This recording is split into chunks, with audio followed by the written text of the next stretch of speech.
Quero convidá-los a abrir a palavra do Senhor no Salmo de número 126. Salmo 126.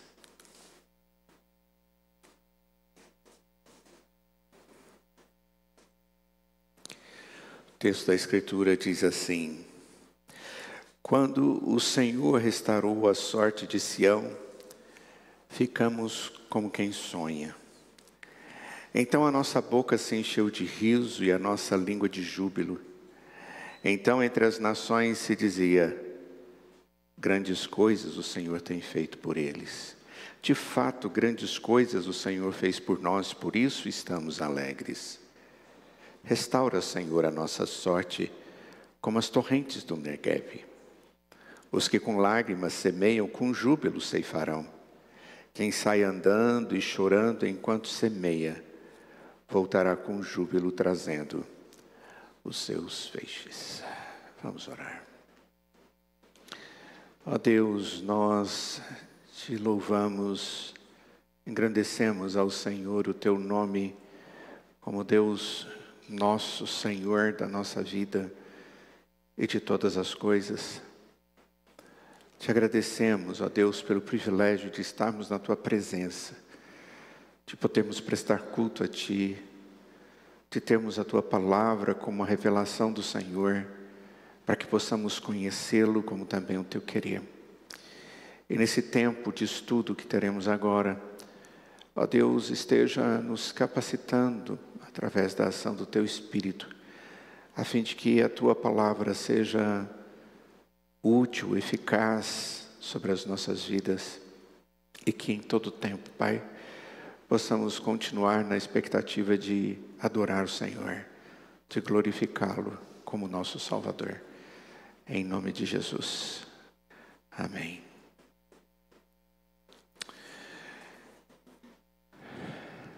Curando as feridas do coração é o tema que temos tratado na nossa escola dominical. E nas duas últimas oportunidades, nós estivemos falando sobre a necessidade de estarmos na presença de Deus e sabermos, acima de tudo, que Deus é que se faz presente conosco. Se Deus não estiver conosco, assim diz Israel, quem diga Israel, o que o salmista está dizendo: olha, se Deus não estivesse, nada teria dado certo. Depois nós, analisando isso no Salmo de número 24, nós vimos que o Senhor é um Deus que cuida de nós, é um Deus que livra, é um Deus que pastoreia como aquele que é zeloso das suas ovelhas, aquele que cuida dos inimigos que podem devorar. Essa é a linguagem do Salmo 124, é aquele que não me permite morrer afogado e ter até a minha alma sucumbida. E agora, esse texto aqui, talvez um dos textos mais falados e onde o pessoal mais abre a Bíblia e deixa lá aberto na casa deles. Ontem à noite eu disse para uma pessoa: olha, amanhã eu vou expor pela manhã o Salmo 126. E a pessoa disse: nossa, é o salmo que eu mais gosto. E é realmente um salmo extremamente significativo. E hoje eu gostaria muito que Deus pudesse nos dar entendimento por que ele é tão significativo. Ele fala a respeito da ação de um Deus que aqui é tratado como o restaurador. Por duas vezes a palavra restauração aparece no texto, no verso 1, quando o Senhor restaurou a sorte de Sião. Depois no verso 4, restaura, Senhor, a nossa sorte. Um ato já feito, ele restaurou, e um ato de necessidade, expectativa, e agora da ovelha que chega diante do pastor e diz: Senhor, restaura, dando-nos uma ideia de continuidade, de expectativa daquilo que Deus faz a nosso favor. Na medida em que estamos conversando sobre esse tema, que é tratar as dificuldades, as ansiedades, as angústias, os temores, os problemas nossos com pessoas, conosco mesmo, com Deus. Nós temos visto que só o Senhor que pode fazer isso de maneira eficaz. Ele usa ferramentas, Ele às vezes age de maneira direta, às vezes Ele usa pessoas, às vezes Ele usa circunstâncias, mas o conselheiro é sempre o Senhor. Aquele que vem acalmar a alma da gente de maneira a sentirmos paz. Nesse texto aqui, o autor, ele diz que ele sente paz porque Deus restaurou a sua sorte e ele ficou com o povo de Deus como quem sonha. Essa expressão é muito interessante, como quem sonha. Até coloquei o título da nossa aula de hoje assim, como quem sonha. E o que é um sonho? O que é viver um sonho? Quando a gente fala que temos um sonho ou sonhos, nós lutamos para realizar os nossos sonhos. Isso tem vários significados. Sonho pode ser alguma coisa almejada, desejosa, alguma coisa que traz expectativa, alegria só de pensar, mas que não necessariamente eu encontro. Mas eu vivo buscando aquilo. Sonho, às vezes, é tratado por alguns como se fosse uma ilusão. É alguma coisa tão distante, tão distante, tão distante, que ele, se ele gastar energia e qualquer coisa indo em direção àquilo, ele nunca vai alcançar. Esse texto não está falando de ilusões, que é totalmente diferente de sonhos. Sonho é aquilo que a gente tem que ter para colocar alvos na vida. Eu sonho, e aí eu idealizo, e eu penso no alvo, e aí eu planejo, e eu corro atrás daquilo que eu sonhei, planejei, e agora me esforço para conquistar aquilo. Todos aqueles que fazem planejamento de vida pessoal, de vida familiar, do seu trabalho, de tudo, ele segue essa sequência: sonho, alvo, planejamento, e eu encontro lá no fim. Existe todo um processo. E o autor, ele fala 2 vezes aqui de Deus restaurar a sorte para que as pessoas pudessem viver um sonho. O sonho é usado para descrever algo que é incrível. É algo muito bom. E outras vezes é usado para algo que é difícil, como ele diz. Viver o sonho é tanto sobre você celebrar aquilo que você já alcançou, como você ter expectativa daquilo que você gostaria de alcançar. E creio que aqui está um dos pontos que mais geram decepções e ansiedades no coração humano. Na medida em que estamos caminhando para aquilo que a gente entende que é o sonho, é ideal, nós nos encontramos diante de dificuldades, grandes coisas que precisam ser transpostas. Isso traz canseira. Isso traz dor, isso traz dúvida de que o sonho pode ser alcançado. E de repente eu penso, será que eu preciso abandonar isso e rever esse sonho? Preciso mudar aquilo que era algo que me fazia tão bem pensar e ter até feito um planejamento para isso acontecer.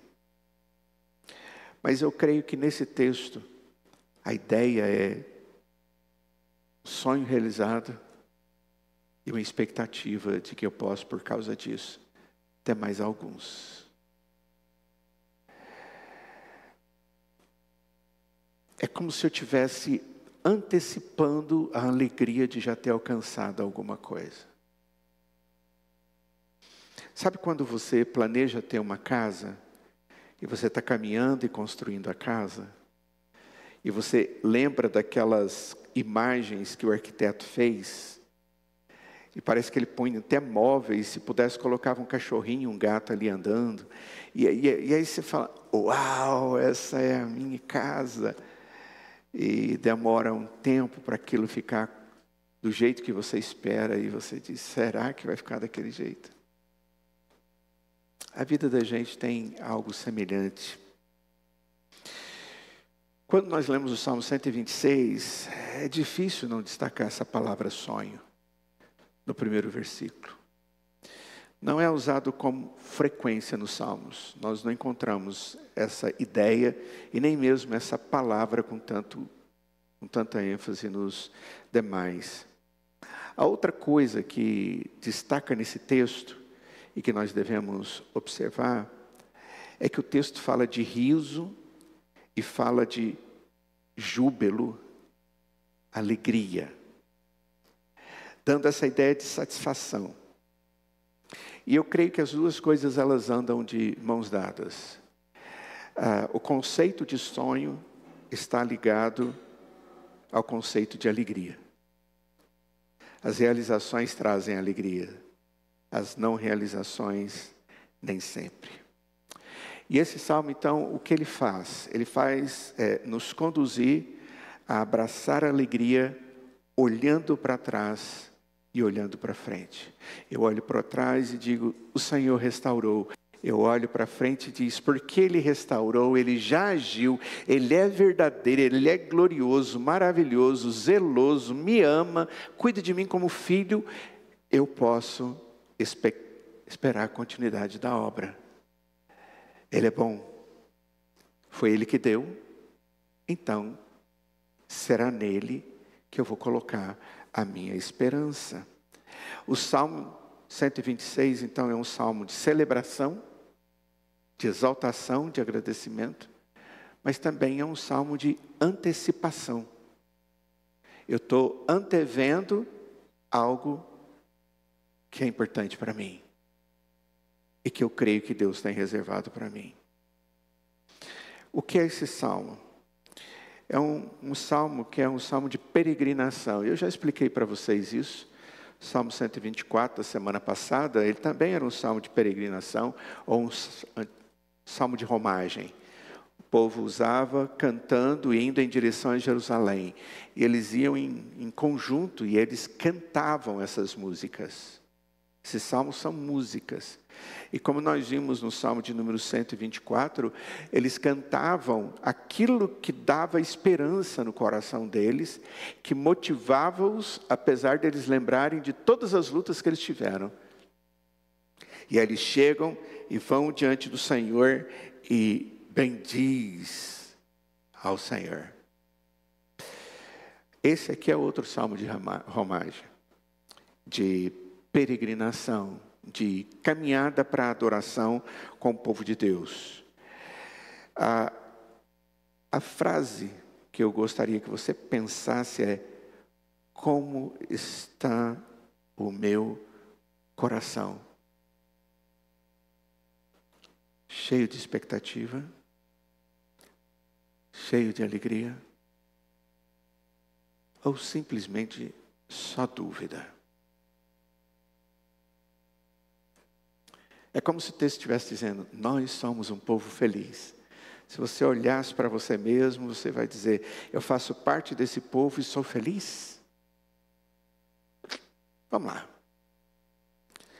Por que isso é importante para nós nesse tema, onde a gente trata as angústias, onde a gente trata as necessidades de ser pastoreado, de ser aconselhada? Porque essa não é uma realidade para alguns, é uma realidade para todos. A alegria, ela tem que ser algo que nos caracteriza. E segundo as palavras que nós encontramos na Escritura, por exemplo, quando Paulo escreve a sua carta aos Filipenses, vivendo momentos de aflição, de dificuldades ali, ele não presta atenção naquelas dificuldades dele. Mas durante todo o tempo ele pastoreia a igreja de Filipos falando de alegria, alegria, alegria, alegria. Isso te caracteriza como cristão? Você é uma pessoa alegre? Você anseia, deseja, tem expectativa por mais alegria em sua vida? Esse texto então nos dá essas duas perspectivas. Eu celebro coisas que me trazem alegria, eu então devo ter expectativa de que haverá mais coisas para que eu seja feliz. Então vamos lá. Primeira coisa, o texto nos traz a ideia de celebração. Pensa o povo caminhando e eles estão cantando esse texto dizendo: quando o Senhor restaurou a sorte de Sião, ficamos como quem sonha. Eu não sei como é que a música se encaixa aqui. Depois vocês conversam com o pastor Jairo, porque essa é a área dele. Mas eles colocaram música nisso aqui, nos ritmos que eram comuns a eles, bem diferentes dos nossos. E nós ficamos como quem sonha. E a nossa boca encheu de sorriso, de riso. E a nossa língua expressou isso com expressões de júbilo. Sorriso é da face, o júbilo é uma expressão audível. É alguma coisa que é... O riso aqui é um sorriso interno. E o júbilo aqui é externo. É alguma coisa que está acontecendo lá dentro e aí aquilo se externaliza. Você lembra quando a Bíblia diz que Sara sorriu lá dentro? Essa é a ideia, ela deu um risinho, só que o riso dela foi meio sarcástico. Não foi verdadeiro, foi uma crítica. Esse aqui não, é de alegria, tanto o riso quanto o júbilo. Quando o povo de Deus chegava ao período da primavera, eles tinham a principal festa deles, que eles iam para Jerusalém, era a Páscoa. A Páscoa que lembrava a redenção do povo do Egito, que era um símbolo daquilo que haveria de acontecer através de Cristo e o sangue de Cristo, ou do Cordeiro, que foi imolado e que era a proteção daqueles que não deveriam morrer. Quando chegava o período do verão, eles tinham outra festa, Pentecostes. E essa festa celebrava a provisão de Deus. E eles agradeciam. E a terceira grande festa, os tabernáculos, no outono. E eles lembravam o povo de Deus sobre as lições das suas andanças no deserto e como Deus cuidou deles em todo o tempo. E eles habitavam em tendas, em tabernáculos. Eu tive a oportunidade de estar lá em Israel, exatamente nessa festa. Eles fazem barracas fora de casa, no quintal, na varanda dentro da casa deles, e quando não existe tudo isso, faz até dentro de casa mesmo, uma barraca, e eles dormem dentro desse lugar com seus filhos, para ensinar os seus filhos que houve um tempo em que eles não tinham outras coisas, e eles viveram esse tempo, e em todo tempo Deus esteve com eles. Eles gostam disso, eles gostam de lembrar o que Deus fez. E Deus ensinou cada uma dessas festas. Era como se Deus estivesse dizendo: o riso, o júbilo do meu povo está em mim, e em tudo aquilo que sou, e da maneira com que eu cuido de vocês. Como que eu e você saberíamos sobre esses eventos e essas situações do passado se nunca ninguém tivesse falado a respeito disso? Mas uma das maneiras pelas quais eles mantiveram essas imagens ou essas lições frescas foi a participação total nesses rituais anuais, no período do verão, do outono e da primavera. É muito interessante isso. Pessoas que gostavam de festejar datas importantes, e eles iam naquelas que Deus havia dado para eles. Nós também festejamos datas importantes. Nós festejamos, por exemplo, o nosso nascimento, dia do aniversário. É muito comum para nós fazer isso. A maioria das pessoas festejam, lembram de maneira especial o seu aniversário. E significa viver mais um ano debaixo da graça de Deus. É isso que significa para um cristão. Ou alguns se lembram de quando se converteram, porque eles conseguem discernir quando ele entregou a sua vida para Cristo. E alguns fazem festa no dia da sua conversão. Ele tem 2 datas de nascimento, uma que nasceu da mãe, quando saiu do ventre da sua mãe, e um dia que nasceu em Cristo Jesus. Conheço várias pessoas que entendem que essa é uma data que precisa ser relembrada continuamente com gratidão. Ou um dia de um livramento. Faz tanto tempo que aconteceu aquilo e Deus me livrou. Eu vi um pastor lá no Palavra da Vida, uma vez compartilhando sobre como ele tratava eventos importantes na sua família.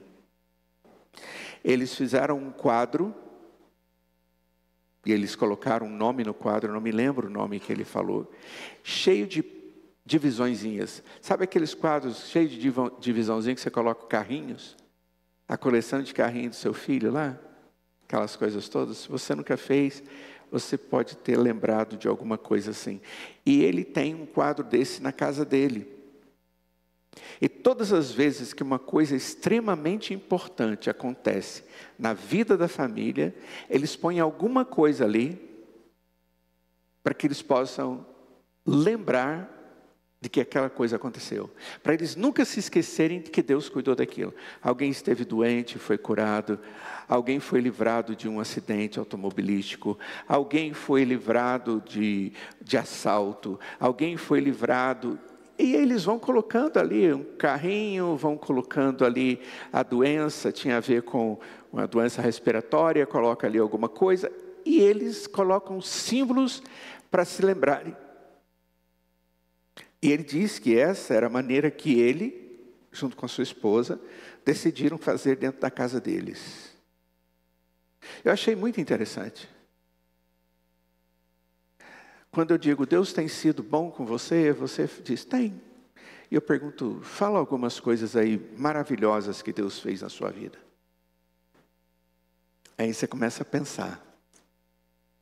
E começa, talvez, a dizer algumas delas. Mas você lembra todas?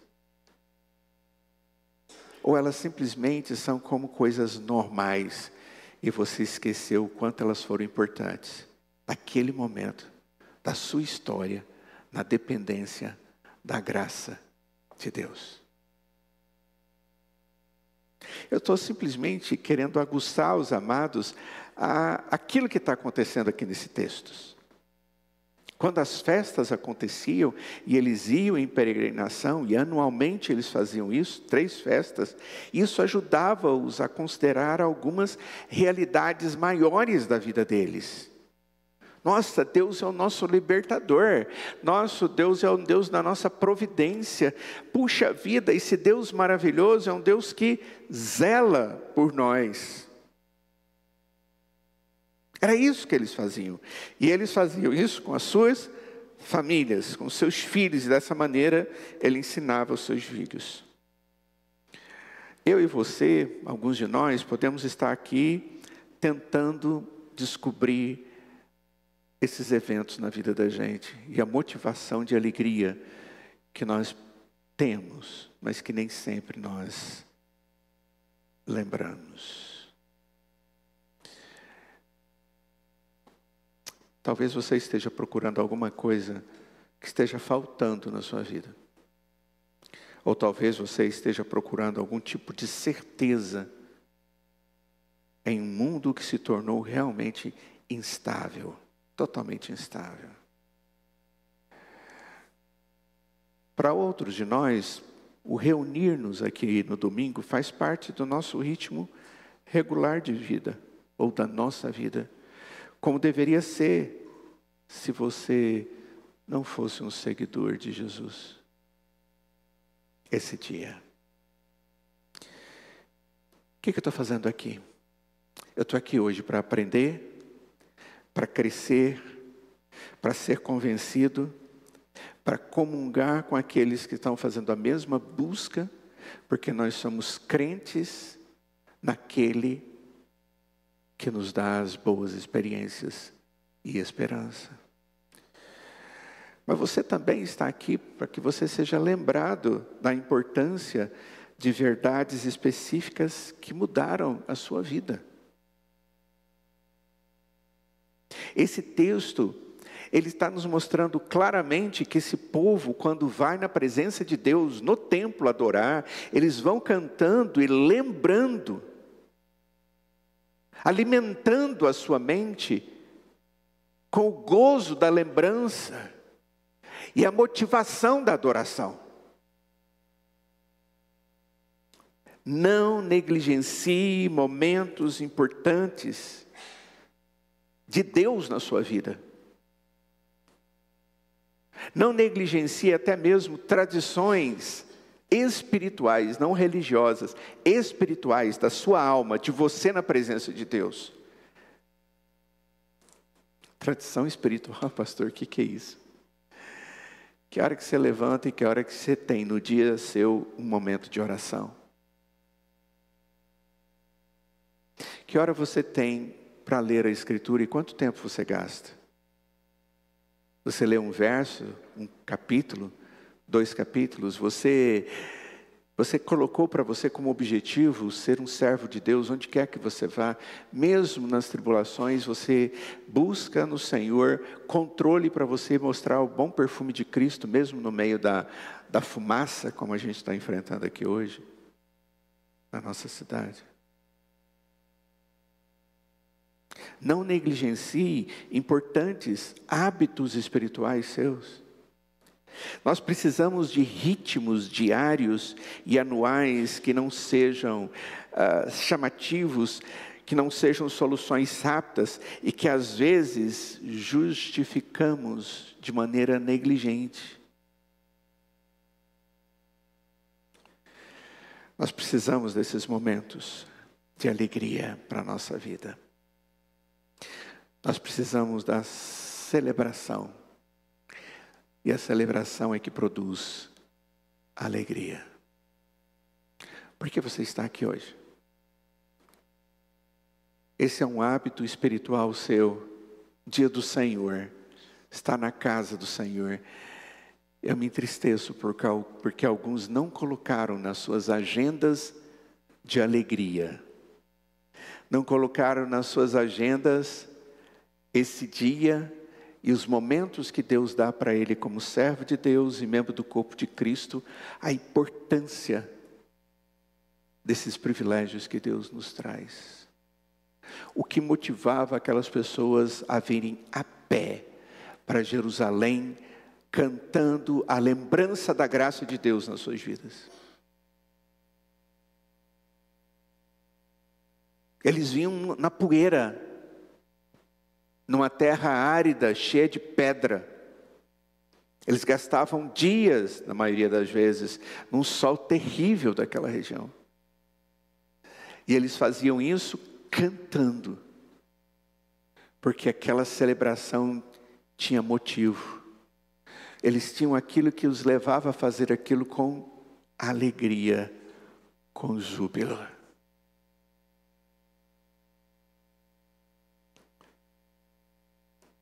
Por que você não desfruta da escola dominical da sua igreja? Eu gosto de dormir no domingo, é o único dia que eu tenho, mas só tem esse dia que é dia do Senhor. Onde está a sua motivação? O que vale mais?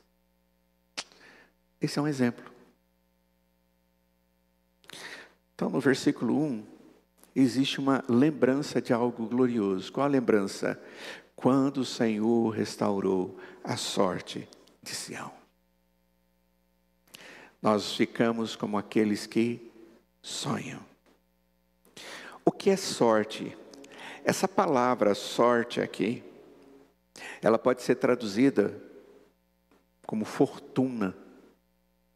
Quando o Senhor restaurou a nossa fortuna, aquilo que é valioso, aquilo que é precioso, aquilo que é maravilhoso.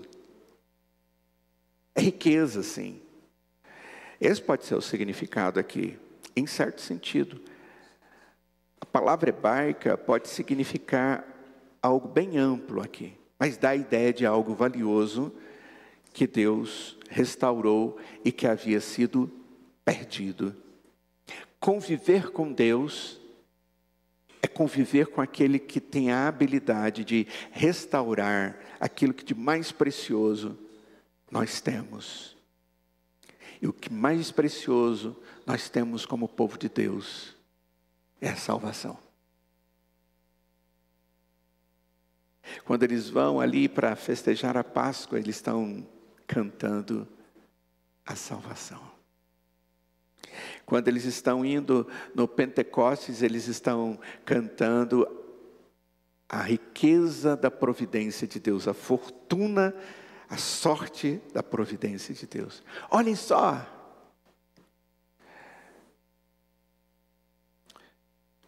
Aqui está ligado a uma questão como se fosse um modo de vida, condições gerais de vida que eu estou vivenciando, mas em meio a tudo isso tem algo especial.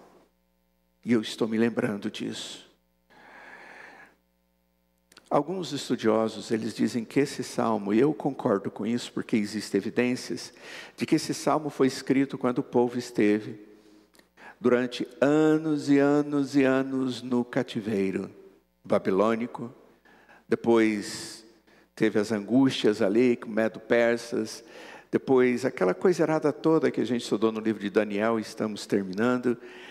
E o que nós vemos é que o povo volta para Jerusalém. E quando eles estão chegando em Jerusalém, numa peregrinação de retorno, o que eles encontram ali? Eles encontram uma cidade destruída. Muitas das pessoas que haviam ficado ali morreram, porque foram deixados só velhos, pessoas que tinham deficiências e dificuldades, e as pessoas jovens, talentosas, haviam sido levadas para o cativeiro. Aqueles já haviam até morrido também. E aqui era uma região extremamente esvaziada de força. E eles chegam e veem as casas destruídas, e a parede, os muros de Jerusalém destruídos, queimados. Mas quando eles estão ali e eles chegam em Jerusalém, que é o local onde Deus diz, essa é a terra que eu quero que vocês construam o templo, é aqui em Sião que eu serei adorado, é aqui que é a terra de Deus para vocês, aqui é o Canaã. E eles olham, mesmo estando tudo desolado, tudo muito difícil, eles contemplam aquilo que era algo que Deus tinha para eles, e eles dizem, ora, que maravilha, nós estamos aqui. O Senhor restaurou a nossa sorte e nós estamos de volta. E nós temos textos bíblicos que nos mostram o muro sendo construído de novo, o grande templo que havia ali sendo reconstruído, e eles fizeram tudo aquilo com muito esforço. E Deus estava restaurando plenamente a sorte deles, mas Deus já havia restaurado, já tinha trazido eles para o lugar onde eles deveriam estar, para a casa deles, para o terreno que Deus havia dado para eles, para o lugar que demonstrava a intimidade e a presença de Deus com eles. Para eles, apesar de tudo aquilo estar bem devastado, já era restauração. Porque eles só voltaram porque Deus fez com que o rei permitisse que eles voltassem. Não foi um ato humano, não foi um ato de libertação. Eles não fizeram um levante e disseram, solta a gente, senão a gente acaba com vocês, somos escravos. Não foi. Foi permitido a eles voltarem. Quando o Senhor restaurou a sorte de Sião, ficamos como quem sonha. Se Deus está trazendo a gente aqui, então agora a gente pode sonhar. Vamos reconstruir. Se Deus me trouxe até aqui, apesar de muitas dificuldades e as coisas estarem bem desoladas, não motivadoras nelas mesmas, mas no Deus que está aqui, que fez tudo acontecer. Puxa vida, a gente pode sonhar. Nós ficamos como quem sonha. O sonho foi realizado. Voltamos para aquilo que Deus nos deu. É um momento muito particular da ação de Deus, de um cuidado exclusivamente dado ao seu povo, e o cumprimento das suas promessas, porque você vai nos profetas e existe o tempo certo, e naquele tempo eles voltaram. Essa realmente deve ser a intenção do texto. Outros dizem que o texto pode ter uma implicação mais abrangente, mesmo que fosse assim, independente de ser uma interpretação ou outra, a ênfase é a mesma. Quando eu chego diante de alguma realidade que Deus me restaurou, e ainda tem muita coisa para fazer, eu continuo tendo alegria no riso, na minha boca, na minha face. Eu tenho expressões de júbilo. Por quê? Porque Deus já fez algo. Ele vai fazer mais. Porque Ele é Deus. O salmista está olhando para trás e lembrando de uma época em que a bênção de Deus e o cumprimento de Deus era tão incrível que parecia um sonho. E agora diante deles, um sonho realizado. O que quer que seja, parecia bom demais para ser verdade, e foi verdade, e tudo aconteceu. Deus cuida da sua igreja assim. Não é só com aquelas pessoas que eram povo de Deus no Antigo Testamento, hoje é assim. 2 exemplos do Novo Testamento. Atos capítulo 12. Nós encontramos Pedro preso por Herodes, que tinha acabado de executar Tiago. E Herodes estava tentando agradar os judeus, que não eram crentes, contra os judeus que haviam se convertido. Então eles estão muito irados. E Herodes, tentando agradar esses legalistas judeus, ele encarcera o líder, Pedro, e o levaria à sua execução. Enquanto Pedro estava preso na prisão, o texto bíblico de Atos diz que a igreja orava. E realmente a igreja orava fervorosamente.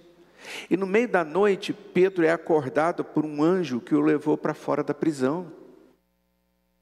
Aí no verso 9 do capítulo 12 de Atos diz o seguinte: então, saindo o seguia, não sabendo que era real o que se fazia por meio do anjo, parecia-lhe antes uma visão, um sonho. O anjo veio, levou, tirou ele do cárcere. Lembram dessa história? E ele vai bater lá, e a mulher olha, vê que é ele, sai correndo e diz, é o Pedro que está lá na porta. Eu não sei se ela teve medo, tipo, será que ele morreu e está só a alma dele aí? O que aquela mulher pensou? Eu não sei. Ou ela estava acreditando mesmo na oração e entendeu que ele era o Pedro libertado. A verdade é que ela diz, e eles vêm, e eles encontram Pedro. E Pedro, enquanto estava sendo levado, ele diz, olha, isso tudo está parecendo uma visão, um sonho. Alguma coisa que não é real. Ele não sabia o que estava sendo feito pelo anjo, que era real, mas ele pensou que ele estava tendo uma visão. É essa a ideia.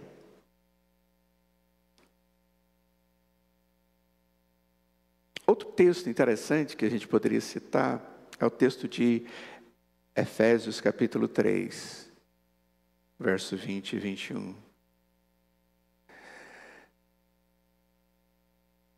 Efésios capítulo 3, versos 20 e 21.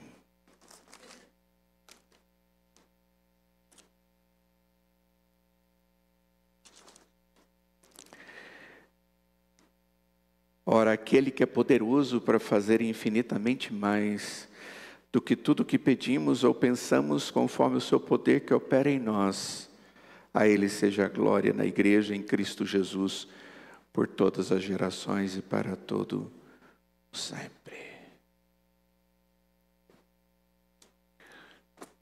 Voltando ao texto do capítulo 126 dos Salmos. Observe que no verso 2, nós encontramos aqui uma resposta. O que está descrito aqui é algo difícil de acreditar, porque é tão maravilhoso, incrível, né? E aí no verso 2 nós encontramos essas expressões sinceras de alegria. Nossa boca estava cheia de riso. Eles não apenas riam, mas a sua boca estava cheia de riso. É mais do que um sorrisinho. Você, quando vai tirar uma foto, e é um motivo alegre, você mostra os dentes, ou você tem aquele sorriso assim? Eu conheço algumas pessoas que o sorriso delas é fechar a boca e fazer alguma coisa. Eu não sei por que elas fazem assim.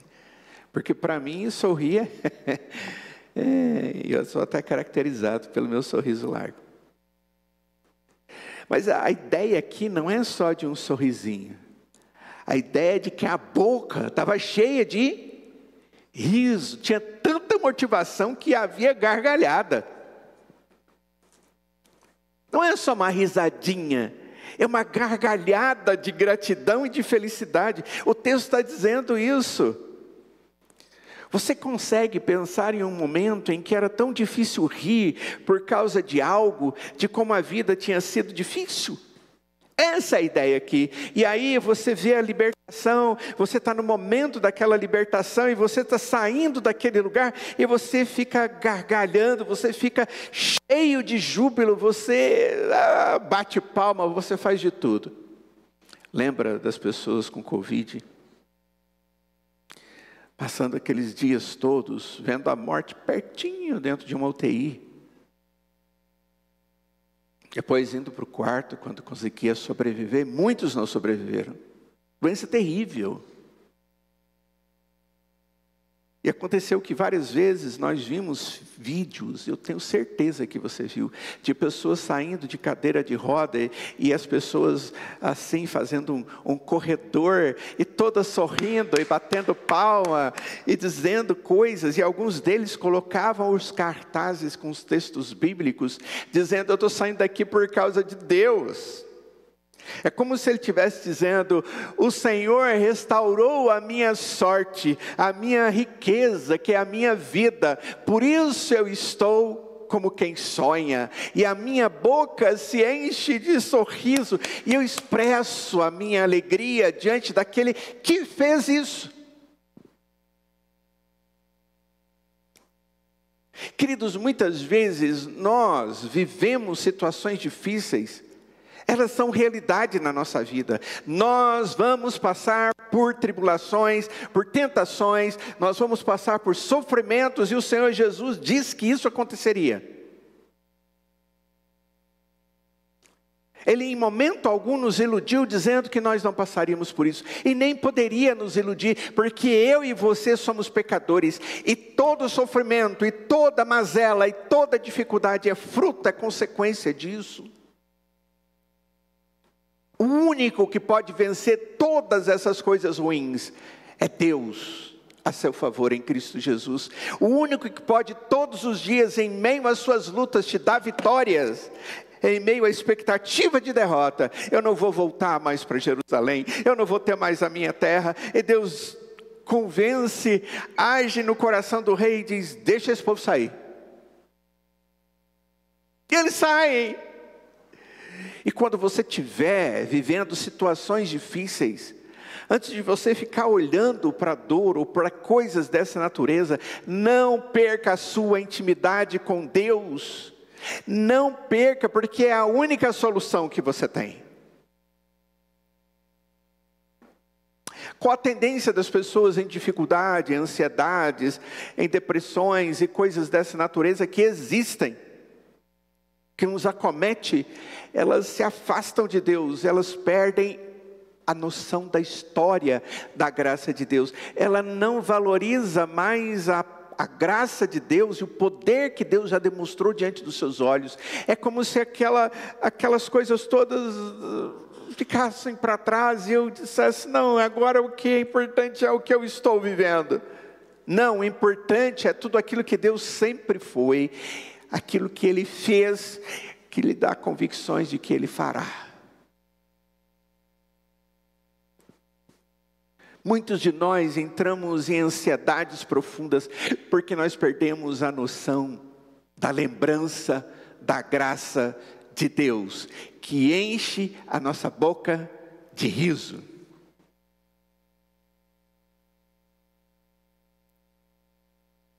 Porque eu duvido de que Deus pode continuar fazendo alguma coisa. Cuidado.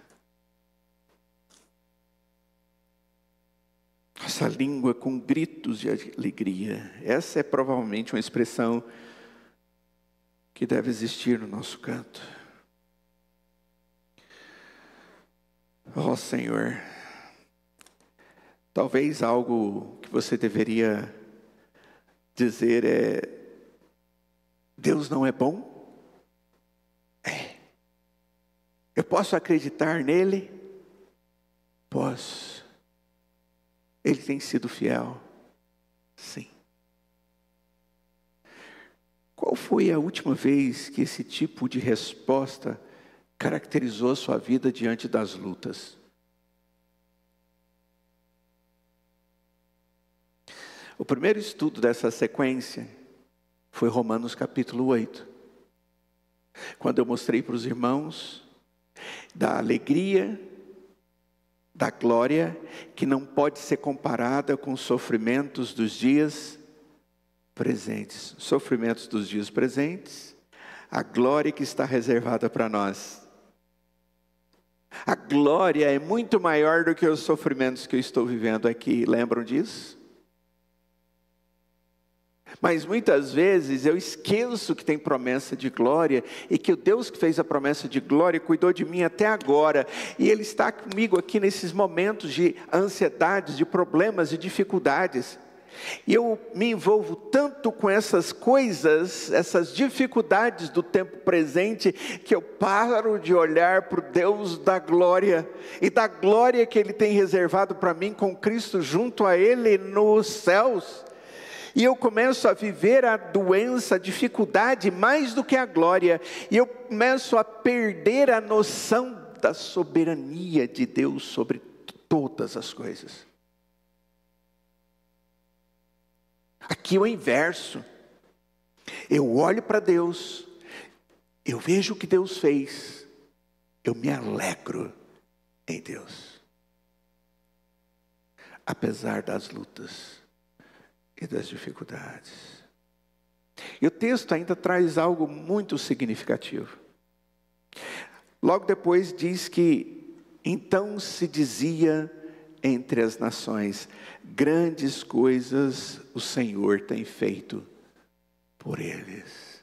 O povo diz isso: nossa, o Deus deles tem feito grandes coisas pela vida deles. E eles dizem: verdadeiramente, o Senhor tem feito grandes coisas por nós, por isso nós estamos alegres. O que caracteriza a vida de um servo de Deus não é a murmuração, não é a reclamação, não é o ser sucumbido, mas é aquele que está de pé sobre a graça de Deus, sobre o fundamento da sua vida e de toda a igreja, que é Cristo Jesus e a sua verdade. E existe júbilo nos seus lábios. O mundo é caracterizado por angústias, por repetidas reclamações na presença de Deus, afrontas contra Deus. Isso não é o que deve caracterizar, e essas coisas não caracterizam o povo de Deus. O que nos caracteriza é sermos povo alegre, grato a Deus, e que é reconhecido por aqueles que olham para a nossa vida, de que nós temos um Deus, e a alegria que nós temos é porque Deus tem sido conosco a cada dia. Por onde você anda, você precisa estar com a sua alegria pronta para ser expressa diante das pessoas. A paz, ela tem que estar dentro do seu coração para que as pessoas vejam isso em você. E elas possam dizer, puxa, isso é coisa do Deus que habita no coração dessa pessoa. Essa pessoa é serva de Jesus. Ela fala, ela vive o que Jesus ensinou. É isso que o texto está dizendo. É mais um detalhe. Quando eu não vivo com a minha boca cheia de riso, cheia de alegria, porque Deus tem sido comigo, as pessoas não veem a motivação da nossa existência para Deus. Então, essa é uma conclusão muito importante no texto. De fato, grandes coisas o Senhor fez por nós, por isso estamos alegres. Está comemorando por quê? Nós comemoramos até a morte. Nós comemoramos até a morte. Porque para nós o morrer é lucro, diz o apóstolo Paulo. Mas se eu tiver que viver, eu vou viver pelo amor a meu Cristo Jesus, ao meu Senhor. Eu vou viver para Ele, para o propósito dEle na minha vida. Mas se eu tiver que ir para a presença dEle, lá é extremamente melhor. E é por isso que quando nós estamos diante de pessoas que são servos de Deus, que serviram ao Senhor a sua vida inteira, e eles perdem a sua vida, nós nos entristecemos. Porque não vamos ter a intimidade dessa pessoa.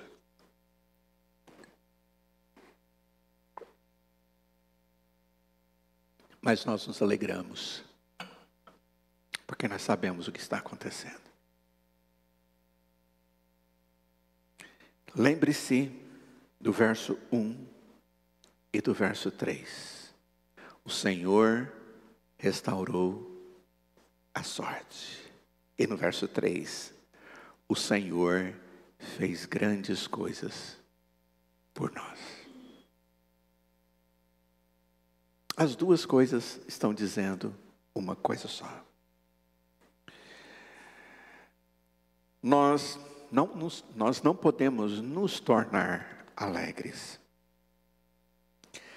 A alegria não é algo comandado, comprado, arranjado, surrupiado. Não pode. Mas existe algo que nós podemos fazer. Nós podemos decidir viver em resposta à abundância de Deus e não sobre a ditadura de nossas próprias necessidades pobres. Eu vou viver na abundância daquilo que Deus tem sido e feito por mim. Nós podemos decidir viver no ambiente de um Deus vivo e não em nossas próprias angústias e eus moribundos cheios de doenças. Nós podemos decidir centrar-nos no Deus que generosamente dá e não em nossos próprios egos que se agradam de maneira, agarram avidamente ou de maneira com muita força para encontrar aquilo que não vai encontrar. Quando nós dependemos de Deus, quando nós olhamos para quem Deus é e o que Ele tem feito, a consequência disso na vida de um cristão, desta vida, é alegria.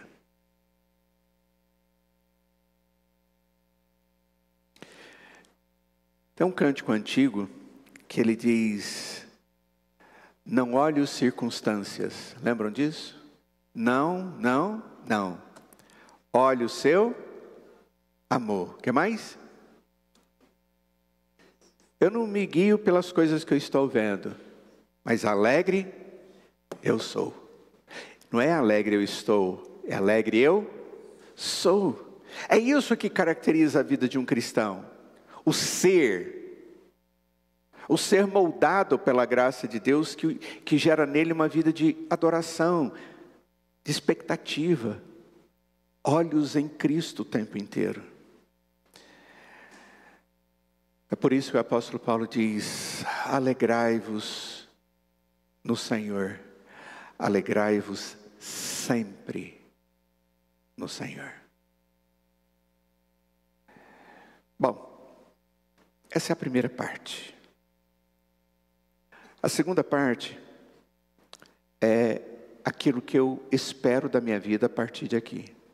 Eles estão andando, indo em direção a Jerusalém, e eles estão lembrando: o Senhor tem feito coisas maravilhosas, Ele nos restaurou, Ele cuidou da gente, Ele colocou no nosso coração como se fosse um sonho realizado, e nós estamos sorridentes, e na medida em que a gente passa cantando e sorrindo, e dizendo para as pessoas: Deus tem feito grandes coisas por nós, eles olham para nós e dizem: esse povo é alegre.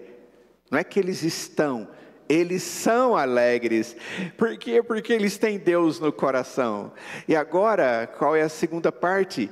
A segunda parte é: como é que eu vivo então, no meu dia a dia, onde eu tenho motivações para a tristeza? A maior dificuldade nossa, queridos, com referência ao pecado, é que ele gera motivações à tristeza na nossa alma todo santo dia, o tempo inteiro. O pecado, quando ele é feito, ele nos corrói. Ele gera consciência pesada. Ele gera um distanciamento seu de Deus. Ele gera uma expectativa de juízo.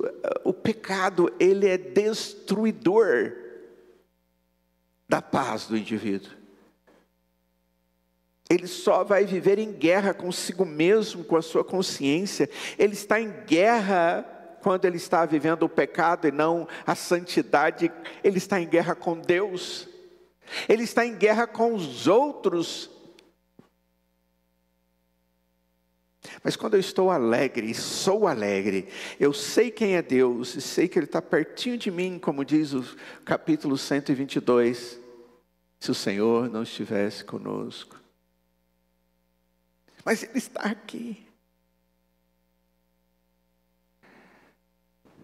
Embora o povo de Deus seja chamado para celebrar, isso não para por aí, diz o texto. Sua celebração serve para ajudá-los quando é difícil comemorar. Há momentos em que o me lembrar e me prover das lembranças do passado parecem estar longe da nossa experiência presente. Eu sei o que Deus fez, mas agora está duro. E normalmente é assim.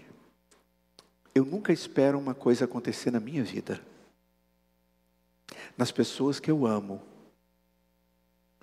Eu vejo na televisão que pode acontecer e aconteceu com alguém.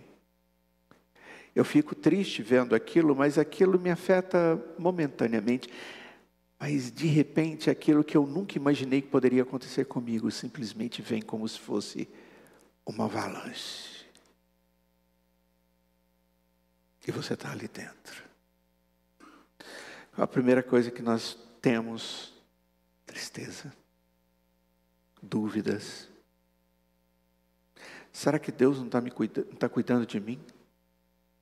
É como se eu tivesse assim: eu acredito que Deus está cuidando de mim enquanto está tudo bem. Porque quando as coisas estão ruins, Deus não está perto. Isso é mentira. Isso é mentira que você pode alimentar no seu coração e pode gerar muitos problemas para você.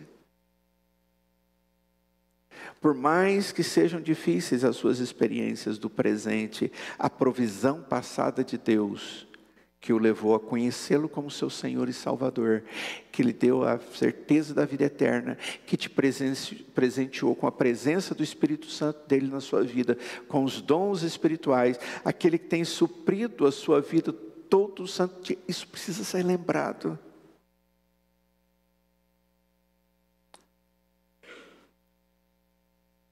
A maioria dos eventos da nossa vida, eles acontecem entre histórias da libertação de Deus. E a gente precisa entender isso. Eu passo pelo dia inteiro, aquele dia desgastante, eu chego no final do dia, estou na minha cama, e eu vou orar antes de dormir. E eu tenho que lembrar tudo que Deus fez, como Ele cuidou de mim. E quantas coisas que eu não vi, e foram atos zelosos de Deus a meu favor. Eu já contei isso aqui uma vez, e alguém foi foi compartilhar uma coisa depois do culto. Eu disse, você já imaginou quantas pessoas que querem fazer o mal para outros, passam perto de nós um dia inteiro, quando a gente está andando na cidade, subindo no elevador público, vivendo dentro dos carros que a gente cruza, pessoas nervosas, de estupim curto, iracundos, raivosos, assassinos. Nenhum deles veio contra você. Eu chego no final do dia, e eu tenho que dizer, Senhor, muito obrigado, porque o Senhor cuidou de mim mais uma vez. O Senhor me livrou de várias coisas que poderiam ter acontecido comigo. O Senhor me deu vitória naquela apresentação que eu tinha que fazer, naquele procedimento que eu tinha que executar, nas minhas vendas, na luta contra o diabo no meu coração, que tenta chegar aqui em mim. Na verdade, a maior parte das nossas vidas acontece entre as histórias que Deus nos dá, da sua graça, Ele nos libertando, mesmo a gente não vendo.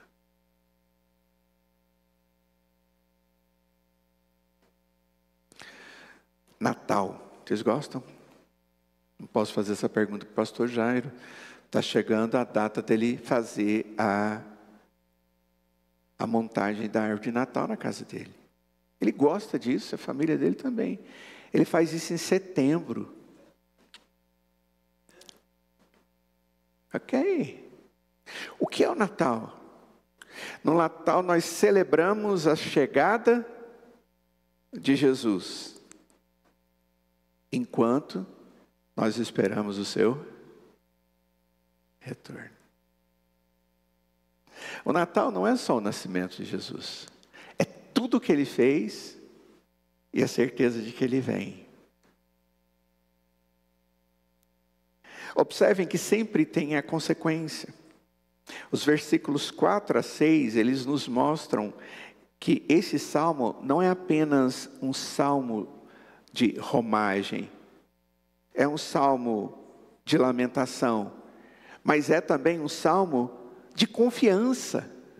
Ora, aconteceu essas coisas, foi triste, foi duro, mas o Senhor cuidou de nós. Estamos alegres e temos esperança. Ele vai continuar renovando a nossa sorte. Queridos, a fonte de alegria determina a verdadeira ou falsa alegria que eu tenho na minha vida. A fonte. Lembra do que nós vimos anteriormente? Quem estava por trás da libertação do povo era Deus. Isso é importante porque se o coração não for treinado a lembrar das coisas de Deus, você só vai lamentar. E vai lamentar mal porque você vai questionar a Deus. Você só quer mudar a circunstância que você está vivenciando. E a vida nossa com Deus não são circunstâncias. Não olhe circunstâncias. Não, não, não. Olhe o seu amor. É isso que tem que ser. As alegrias dos vales, aqueles momentos difíceis, exige para a gente saber quem está conosco e antecipa a sua experiência e expectativa de futuro e de vitória. Isso é o que está aqui no verso de número 4. Restaura a nossa sorte, ó Senhor.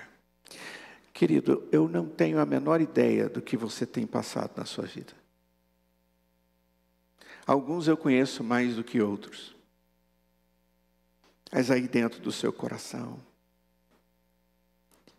o que existe aqui nesse texto é uma solicitação: Senhor, restaura.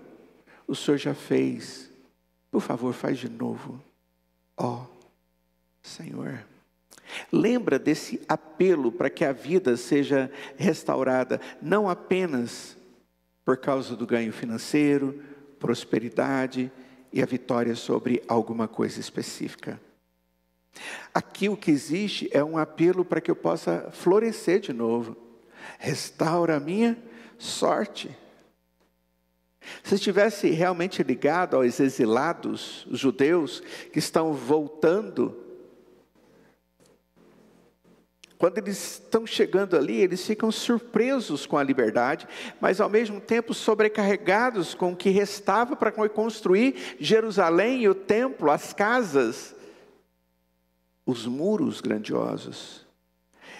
E esta é a oração de um povo que procurava descobrir seu novo normal. Eles viveram o normal deles durante anos como escravos, longe da terra deles. E agora Deus está reconstruindo, está dando de novo a terra, está dando de novo lugar para casa, está dando lugar de novo para adoração, está dando lugar de novo para os muros.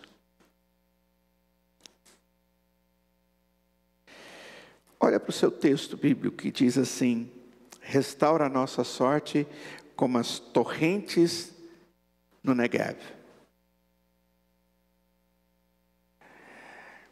Essa era uma área, uma região árida no sul de Israel, que apresentava rios secos. Então, uma região árida, e eram aqueles rios que não tinham água. Mas quando as chuvas raras apareciam, esses caminhos vazios se enchiam de água que corria rapidamente. É o seguinte, quando você está no centro de Israel ali, é uma região mais alta, depois a região vai ficando cada vez mais baixa, indo em direção ao Mar Morto ali. Quem já foi sabe do que eu estou dizendo. Quando chove nas regiões altas, que é o lugar que mais chove, porque essa mais embaixo é desértica, aqueles lugares onde a água passava, que era rio, a chuva, ela desce todinha para lá. E todas as vezes que vão ter chuvas ali, existem orientações e chamadas de perigo. Olha, existe perigo, vai ter inundação, vai ter correnteza grande.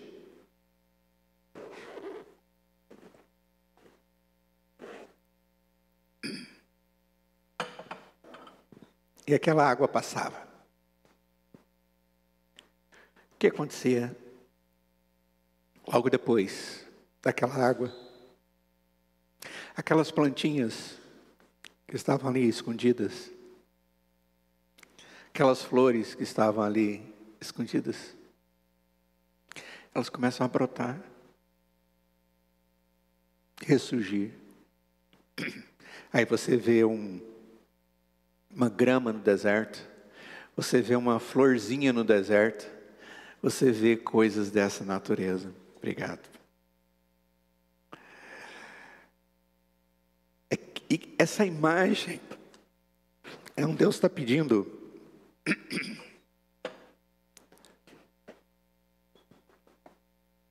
é um povo que está pedindo a Deus que faça isso.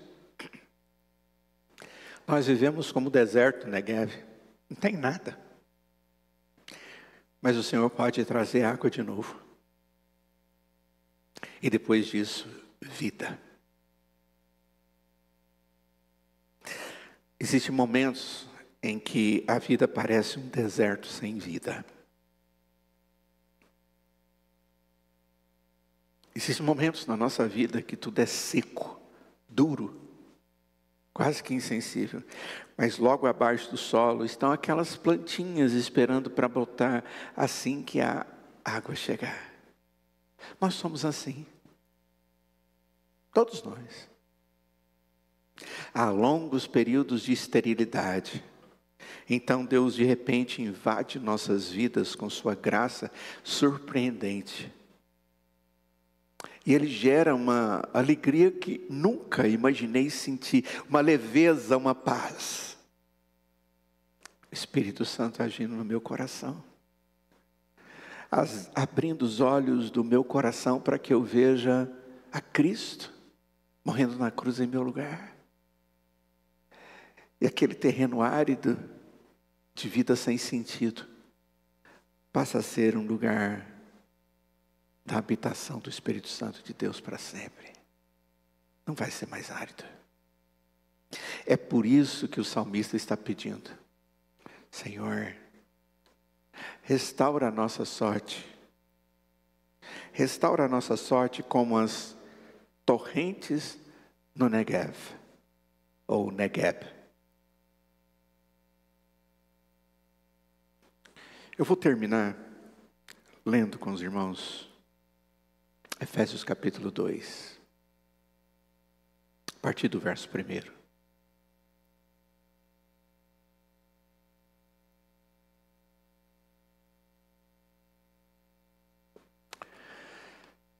Ele, Deus, lhes deu vida quando vocês estavam mortos em suas transgressões e pecados, nos quais vocês andaram noutro tempo, segundo o curso desse mundo, segundo o príncipe da potestade do ar, do espírito que agora atua nos filhos da desobediência.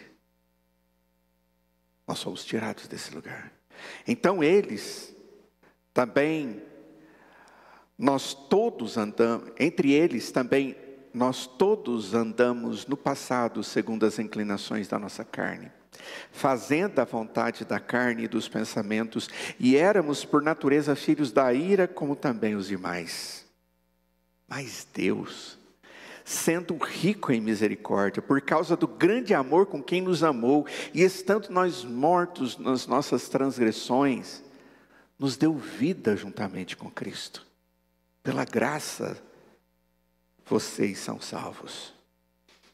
E juntamente com Ele, nos ressuscitou com Ele, e nos fez assentar nas regiões celestiais em Cristo Jesus. Deus fez isso para mostrar nos tempos vindouros a suprema riqueza da sua graça em bondade para conosco em Cristo Jesus. Porque pela graça sois salvos mediante a fé. E isso não vem de vocês, é dom de Deus, não de obras, para que ninguém se glorie, pois somos feitura dele, criados em Cristo Jesus para boas obras, as quais de antemão preparou para que andássemos nela. Toda a obra de Deus a nosso favor, diz o verso 7, Deus fez isso para nos mostrar nos tempos vindouros a suprema riqueza da sua graça. É como se Paulo estivesse dizendo para os irmãos: irmãos, olha para trás. Nós vivíamos como o mundo está aí, mortos, sem esperança. Mas Deus veio com misericórdia, se aproximou de nós. Deus nos deu graça e a fé da salvação. Sozinho nós não poderíamos. E agora lembrem disso. Lembre mais para frente essas coisas, porque Deus fez tudo isso para que nós possamos ter obras que glorifiquem a Deus. Gente, é a mesma metodologia de orientação. A orientação de perseverança nos momentos de dificuldade. Eu creio que nós, os crentes, precisamos celebrar regularmente a graça de Deus por nós, por meio do Evangelho. e depois aplicar cada uma dessas coisas nas nossas vidas. Não negligencie a providência de Deus no passado. E ao mesmo tempo, certifique-se de que seu foco está no Senhor, não apenas na mudança das circunstâncias. Porque de repente Deus não quer mudar as circunstâncias. Reconheça que a vida cristã envolve lágrimas e risos. Aprenda a abraçar totalmente, plenamente, os dois lados da fé e da vida daquele que tem fé. Viva pela fé através das suas lágrimas, entre as suas lágrimas, sabendo que elas não são desperdiçadas. Elas são verdadeiras. De fato, nas mãos de Deus, as nossas lágrimas são sementes que estão sendo plantadas para uma colheita de alegria. Os que com lágrimas semeiam, verso 5, com júbilo ceifarão. Quem sai andando e chorando, enquanto semeia, observa, não para de semear, voltará com júbilo, trazendo os seus feixes. Deus nos pastoreia com lágrimas também. Coisas que Ele tem propósito na nossa vida. Mas não pare de semear. Não pare de ser um cristão. Não pare de ser um servo cheio de expectativa diante daquele que já fez. Mantenha riso na sua alma, para que enquanto você anda cantando e louvando a Deus, as pessoas possam olhar para a sua vida e dizer: grandes coisas o Senhor tem feito por eles. E você possa testemunhar dizendo: verdadeiramente, grandes coisas tem feito o Senhor por nós. Por isso nós estamos alegres. Não deixe que as circunstâncias e as lágrimas tire de você a alegria da salvação, a alegria da presença de Deus na sua vida, a alegria de todo o cuidado que Deus tem tido por você, e a convicção de que Ele é aquele que enxuga as lágrimas, que coloca os nossos pés retos de novo, para andarmos nas veredas da sua justiça. Vamos orar. Ó Deus, certamente grandes coisas o Senhor tem feito por nós, e nós nos alegramos. Ó Deus, eu te louvo pela Tua palavra, por poder estudar e poder conhecer mais desse relacionamento que nós temos que ter contigo e com as dificuldades que nós temos que viver. As lágrimas, elas são difíceis. As dificuldades são dolorosas. Mas, ó Deus, leva-nos na Tua presença em adoração, reconhecendo que o Senhor que restaurou é o Senhor que pode continuar restaurando. Tenha misericórdia de nós, ó Pai, e restaura a nossa sorte. Em nome de Jesus. Amém.